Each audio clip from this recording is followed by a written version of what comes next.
Okay, so I'm going to try to do this concisely.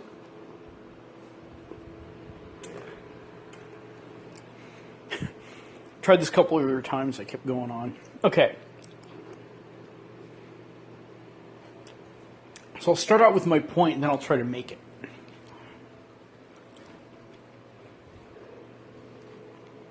My point is, right now, is that we should have a ton of redacted documents from the New Hampshire authorities, and they have not given them to us. You're going to say, well, that was all settled in court.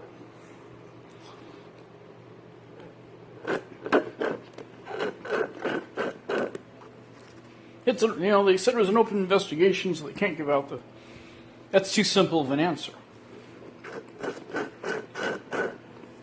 That's my shake. It's a good shake, too.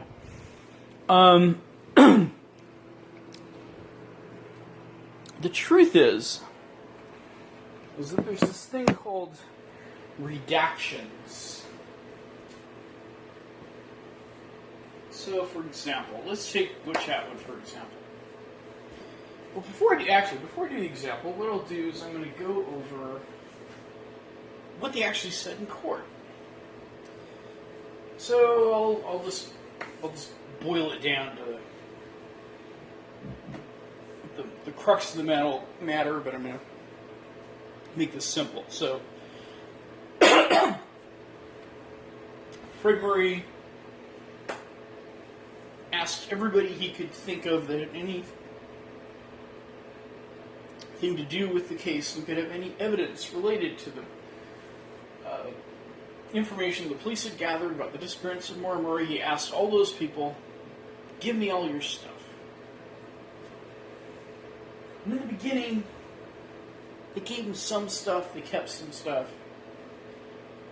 And then eventually they started writing it back and saying, well, we don't have stuff anymore. The New Hampshire Attorney General has all the stuff. And when he asked the New Hampshire Attorney General, they say, we ain't giving you any of this stuff. Took him to court. They said, we're not giving him the stuff because this is an open investigation.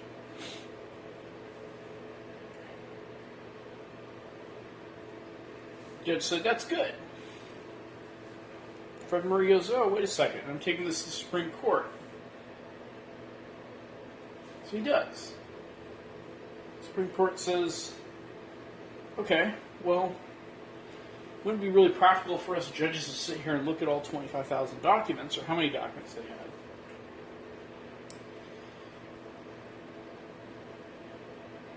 But, they at least got to break this down into categories or something, and,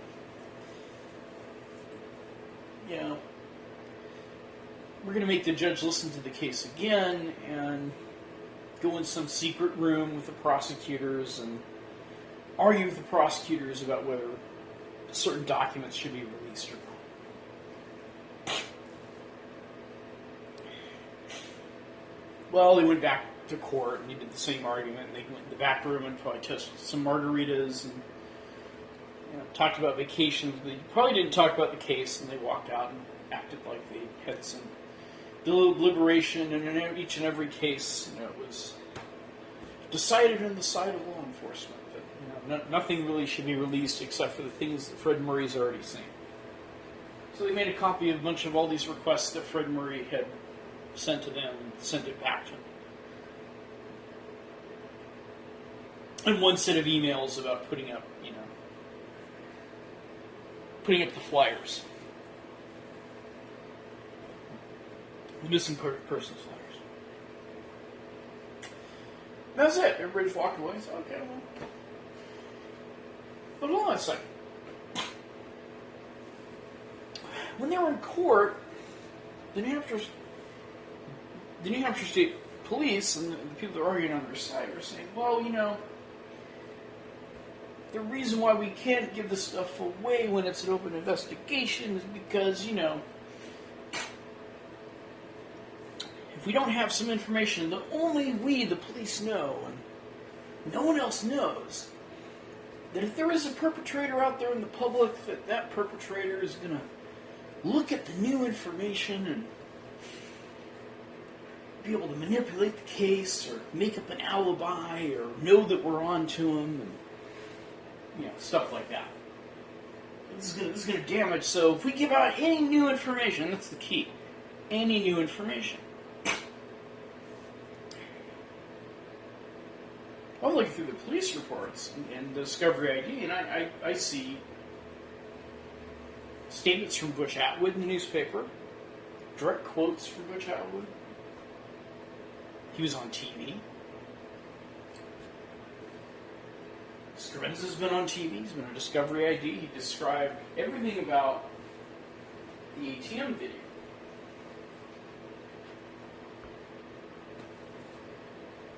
So to wrap up my first point nicely, is for all those items, for every word amongst their documents that amounts to the same thing that we've been told in the newspapers, or the police have been quoted in the newspapers, or the police have gotten on TV and said about this case. For every one of those words that matches the contents of the documents they have that convey the same idea, in which there's no additional information in those parts of the documents,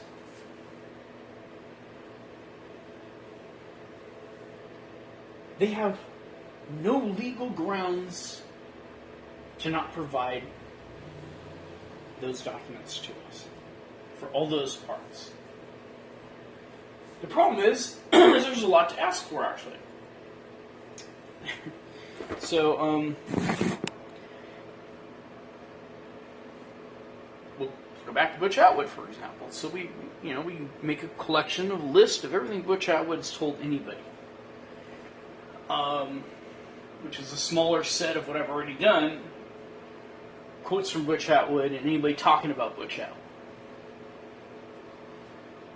This is all information that's been divulged to the public by one way or the other, either directly from law enforcement authorities or by Butch Atwood himself. And Butch Atwood, of course, he's dead, but there are other people that are still alive that have made statements to the police and have been quoted and have been caught on camera and been asked questions. And whatever they've told us, we, the public, we now know that information. So how can it be that if the police give us a document with, say, the Westman statement on it, with everything redacted that has not been said in public, so only the things that have been said in public appear on that document which they give us, how could that act of providing us a confirming police report have any impact on the case? And I'm going to say it can't. Because it's the same information.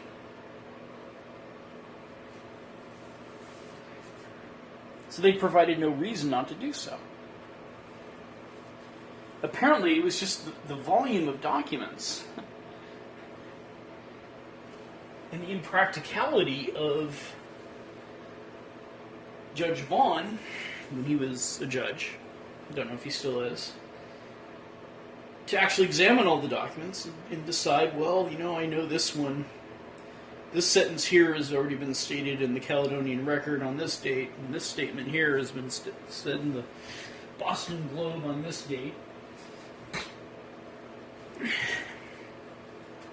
It would have been too much work for them to do. But now they have a pretty sizable collection of all the statements that have been made, both in the newspaper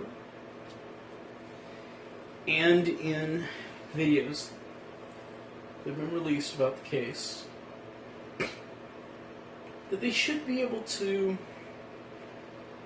within reason, figure out what they've told the public and what they have not told the public. And they should be able to redact the documents that are in place and provide them. And if they don't, it means they're either willfully breaking the right to know law in New Hampshire, or the statements that were made in public were false.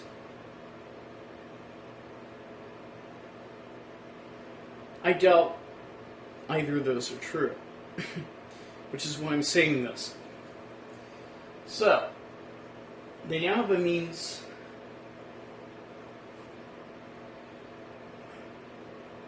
to look over documents.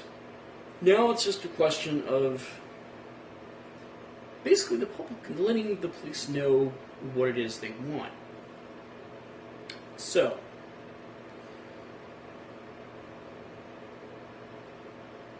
if a request is made, for example, the request should revolve around things that we actually know. If they decide to give us a little bit more, we'll take it. So, a right to know law request pertaining to the Maura case should be worded to say something like, I'm interested in having a copy of all the statements made by Butch Atwood. Furthermore, I'm aware that Butch Atwood has made the following statements in newspapers, but I want to see the document that you have that is not a newspaper, that includes the words that came out of the Butch Atwood's mouth. Second paragraph could say, we don't expect you to include the concepts, words, or ideas, or evidence groups in your documents. We expect you to redact portions that have not been revealed to the public. If you decide to disclose any additional information, we would be happy to receive any that you provide. This should be tried.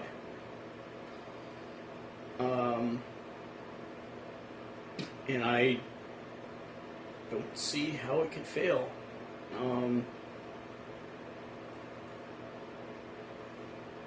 It's pretty simple. And the judge will know what to look for if it ever goes in camera.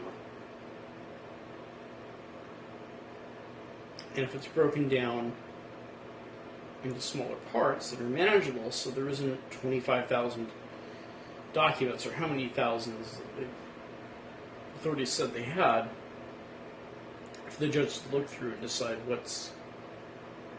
what gets to be disclosed and what doesn't get to be disclosed.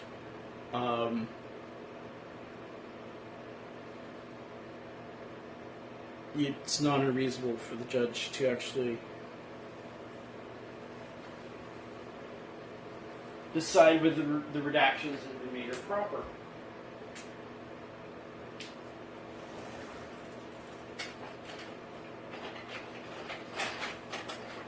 Alright, so I think I've made my point. So, what are the action items for the public? What is the public to do next? Well, the public should just pick something. Each person should pick one thing to inquire about. or to write the letter about. It would be good to have all the responses going to a central location. But it gets rather tedious. If someone decides, break it down, do one thing at a time. We got Butch Atwood. Another request for ATM videos. Present the arguments. Disclose what aspects of certain, break it down. We don't know what the date was, like I did in the video. For Butch Atwood's statements, you can't really do that. You can only say what we have been told.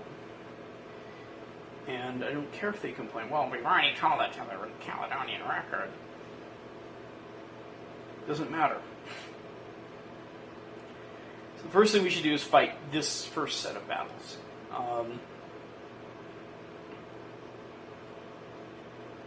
And then go from there.